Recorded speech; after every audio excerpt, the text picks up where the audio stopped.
स्वामी समर्थ. जय श्री गुरुदेव दत्त. पाठीमागच्या भागामध्ये आपण पाहिले की स्वामींना औदुंबराला राहून काही भक्तांचे कल्याण करायचे होते आणि तेथेच घडणार होता एक अद्भुत चमत्कार जो आजही लोक विसरलेले नाहीत. तो चमत्कार काय होता? एकदा स्वामी नदीकाठी बसले होते. समोरून एक ब्राह्मण येत होता जो वेद म्हणत होता, पण त्याचे उच्चार चुकीचे होते. स्वामींनी त्याला थांबवले नाही, पण त्याच वेळी तिथे एक शूद्र म्हणजेच अशिक्षित माणूस आला.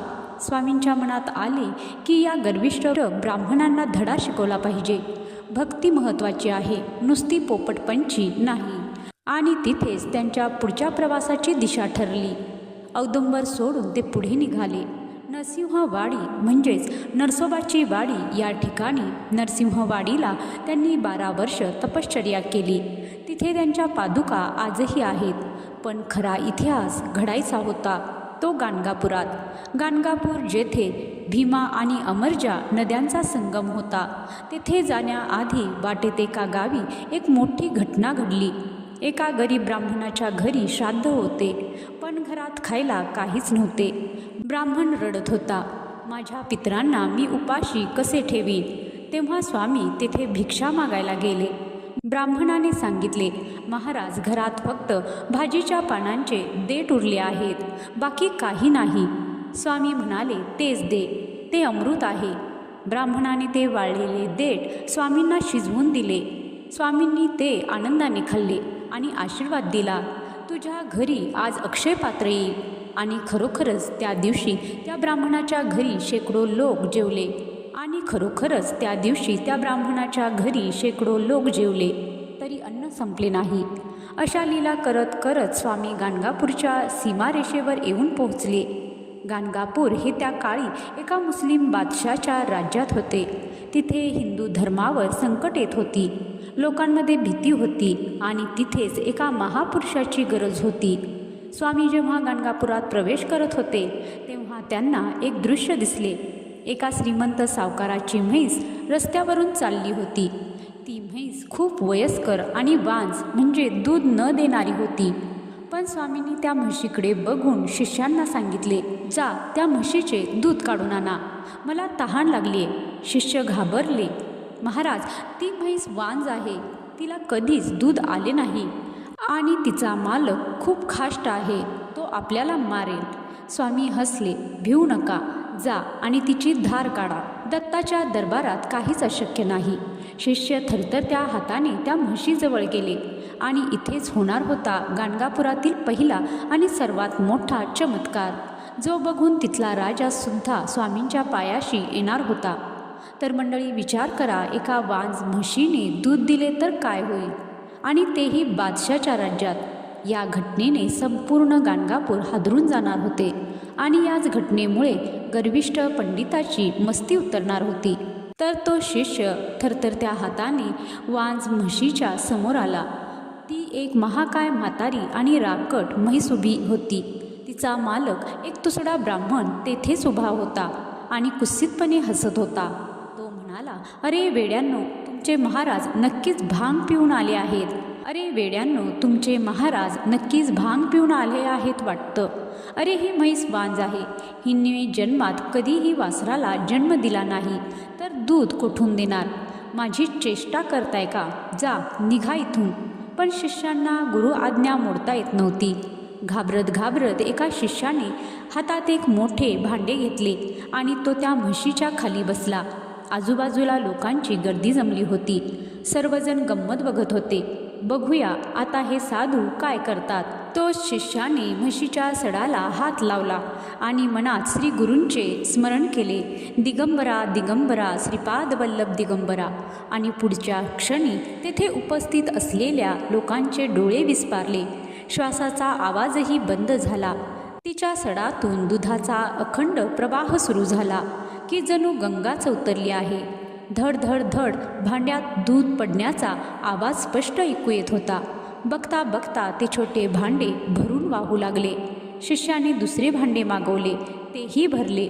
मालक तर पुतळा झाल्यासारखे उभा राहिला. त्याला आपल्या डोळ्यांवर विश्वास बसेना. जी म्हैस आपल्याला ओझे वाटत होती ती आज कामधेनू झाली होती. शिष्य ते दूध घेऊन धावत स्वामींकडे गेले. स्वामींनी ते दूध प्राशन केले आणि समाधानाने हसले. ही बातमी वाऱ्यासारखी संपूर्ण गाणगापुरात आणि आजूबाजूच्या गावात पसरली. कोणीतरी महान अवतारी पुरुष आला आहे, ज्याने वांझ म्हशीकडून दूध काढले. पण जिथे प्रकाश असतो तिथे सावलीही असतेच. गाणगापूरच्या जवळच कुमसी नावाचे एक गाव होते. तिथे त्रिविक्रम भारती नावाचे एक मोठे संन्यासी राहत होते. ते स्वतःला नरसिंहदेवाचे मोठे उपासक मानत होते. त्यांनी खूप तपश्चर्या केली होती, पण त्या तपश्चर्येचा त्यांना अहंकार झाला होता. त्यांनी जेव्हा ऐकले की कोणीतरी नरसिंह सरस्वती नावाचा संन्यासी आला आहे आणि लोक त्याला देव मानतात, तेव्हा त्याचा अहंकार दुखावला. ते आपल्या शिष्यांना म्हणाले, अरे, कलियुगात देव पृथ्वीवर कसा येईल? हे सगळे ढोंग आहे. मी एवढी वर्ष तप केलं, मला देव भेटला नाही, आणि हा कालचा आलेला संन्यासी देव कसा असू शकतो? मी याची परीक्षा घेणार. एक दिवस श्री गुरु नरसिंह सरस्वती पालखीत बसून कुमसी गावातून चाललेले होते. गावकऱ्यांची गर्दी जयघोष करत होती. त्रिविक्रम भारती आपल्या मठात बसून हे बघत होते. त्यांनी मनातल्या मनात निंदा केली. हा कसला संन्यासी? संन्यासी तर पायी चालतो, हा तर पालखीत बसून राजासारखा फिरतोय. हे तर पाखंड आहे. हे त्यांचे विचार मनात येताच पालखीत बसलेल्या स्वामींना ते जाणवले. त्यांनी पालखी थांबवली. स्वामींनी लांबूनच त्रिविक्रम भारतींकडे बघितले आणि मनात संवाद साधला. त्रिविक्रमा, तू नरसिंहाची उपासना करतोस ना? मग बघ, तुला ज्याचे दर्शन हवे आहे ते हेच आहे का? आणि त्याच क्षणी त्रिविक्रम भारतींना पालखीत बसलेले स्वामी नरसिंह सरस्वती दिसले नाहीत. तिथे त्यांना दिसले साक्षात भगवान नरसिंह. तेच भयानक पण दिव्य रूप, सिंहमुख, तीक्ष्ण नखे, डोळ्यात आग आणि गळ्यात वनमाला. तोच अवतार ज्याची त्रिविक्रम आयुष्यभर पूजा करत होते. त्रिविक्रम भारतींचा थरकाप उडाला. त्यांच्या हातातून जपमाळ खाली पडली. त्यांचा अहंकार एका क्षणात गळून पडला. ते धावत सुटले आणि भर रस्त्यात पालखीसमोर साष्टांग दंडवत घातला. प्रभू, मला क्षमा करा, मी तुम्हाला ओळखले नाही. काजव्याने सूर्याला नावं ठेवावं तसा मी मूर्ख ठरलो. तुम्ही ढोंगी नाही, तुम्ही साक्षात ब्रह्मदेव आहात. स्वामींनी स्मितहास्य केले आणि त्यांना उठवले. त्रिविक्रमा, अहंकार हा ज्ञानाचा शत्रू आहे. तो सोडलास तरच ईश्वर मिळेल. या घटनेनंतर तर त्रिविक्रम भारती स्वामींचे परमभक्त बनले. पण गाणगापुरातील खरी परीक्षा अजून बाकी होती. त्या काळात देशात 2 ब्राह्मण खूप प्रसिद्ध झाले होते. ते अत्यंत विद्वान होते, पण तितकेच गर्विष्ठ होते. त्यांना 4 वेद, उपनिषद आणि तर्कशास्त्र तोंडपाठ होते. त्यांनी एकच ध्यास घेतला होता, संपूर्ण भारतात फिरायचे, तिथल्या पंडितांना वादविवादात हरवायचे आणि त्यांच्याकडून जयपत्र म्हणून विजयाचे प्रमाणपत्र लिहून घ्यायचे. ज्याने जयपत्र दिले नाही त्याचा ते छळ करत त्यांनी अनेक विद्वानांना हरवले होते. आता ते गाणगापुरात आले होते. त्यांनी ऐकले की इथे एक संन्यासी आहे ज्याला लोक खूप मानतात. ते थेट संगमावर श्रीगुरूंच्या मठात आले. स्वामी शांतपणे शिष्यांशी बोलत होते. ते दोघे पंडित इथे आले आणि मोठ्या आवाजात ओरडले, संन्यासी, आम्ही ऐकले आहे की तू स्वतःला खूप खूप ज्ञानी समजतोस. चल, आमच्याशी वेदांवर चर्चा कर. जर हरलास तर तुला हे गाव सोडून जावं लागेल. स्वामी शांत होते. ते नम्रपणे म्हणाले, पंडित हो, मी एक संन्यासी आहे. मला मान सन्मानाची काय गरज आणि वादाने काय साध्य होणार? जिंकलात तरी अहंकार वाढेल आणि हरलात तर द्वेष वाढेल. त्यापेक्षा ईश्वराची भक्ती करा. पण पंडितांना वाटलं स्वामी घाबरले. ते जोरजोरात हसू लागले. बघितले, घाबरला. अरे, तुला वेद तरी येतात का? का फक्त लोकांना पाया पडून घेतोस? त्यांनी स्वामींचा अपमान सुरू केला. ते वेदांमधील कठीण प्रश्न विचारू लागले. स्वामींना समजले की हे तर सरळ मार्गाने यांना समजणार नाही.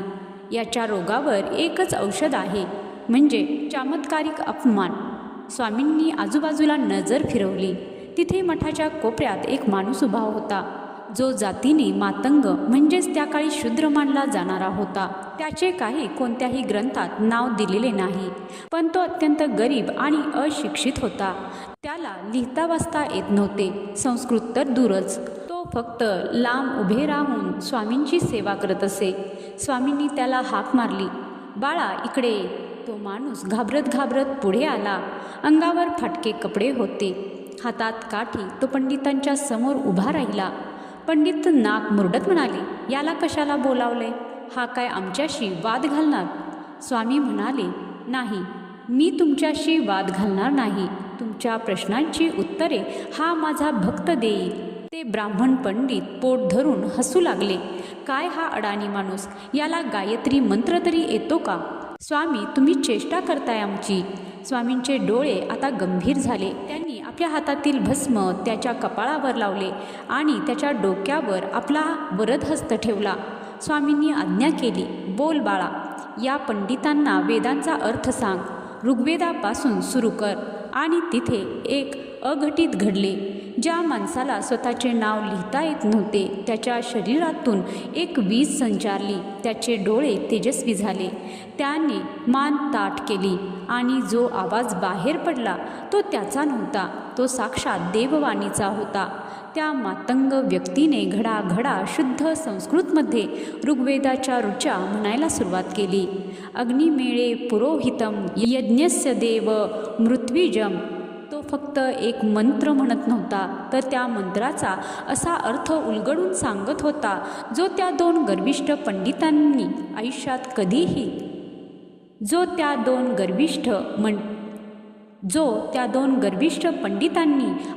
कधीच ऐकला नव्हता. त्याचा आवाज गंगेच्या प्रवाहासारखा निर्मळ आणि हिमालयासारखा खंबीर होता. वातावरणात एक पवित्र शांतता पसरली. झाडावरचे पक्षीसुद्धा शांत झाले. पंडितांचे हसणं विरून गेलं. त्यांचे चेहरे पांढरे फिकट पडले. त्यांना विश्वास बसेना की हे काय चालले आहे. ज्या वेदांचा अभ्यास करायला त्यांना 50 वर्ष लागली, ते वेद हा माणूस पाण्याच्या प्रवाहासारखे कसे बोलतोय? त्या क्षणी त्या दोन पंडितांचा अहंकार असा तुटला जसा काचेचा महाल दगडाने फुटतो. त्यांना समजले की विद्या ही पुस्तकात नसते, ती गुरुकृपेत असते. ज्याच्या डोक्यावर सद्गुरूंचा हात आहे त्याला जगातील कोणतेच ज्ञान दुर्लभ नाही. त्या मातंग भक्ताच्या डोळ्यातून अश्रू वाहत होते. त्याला स्वतःला माहीत नव्हते तो काय बोलतोय, पण त्याला आतून एक परमानंद मिळत होता. त्याला आज समजले होते की देवाच्या दरबारात तर तिथे जात पात काहीच नसते, तिथे फक्त भाव असतो. पंडित धावत आले आणि त्यांनी स्वामींच्या पायावर लोळण घेतली. महाराज, आम्हाला क्षमा करा, आमचे डोळे उघडले, आम्ही फक्त पोपटपंची केली, पण खरा अर्थ आम्हाला आज समजला, आमचा अहंकार जळाला.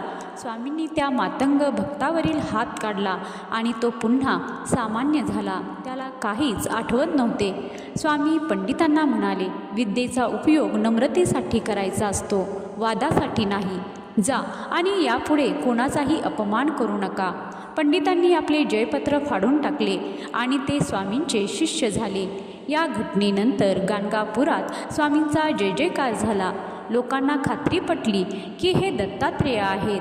पण स्वामींची लीला इथेच थांबणार नव्हती. आता एक अशी घटना घडणार होती जी मृत्यूला सुद्धा आव्हान देणार होती. काय आहे ती घटना पाहूया पुढील भागामध्ये.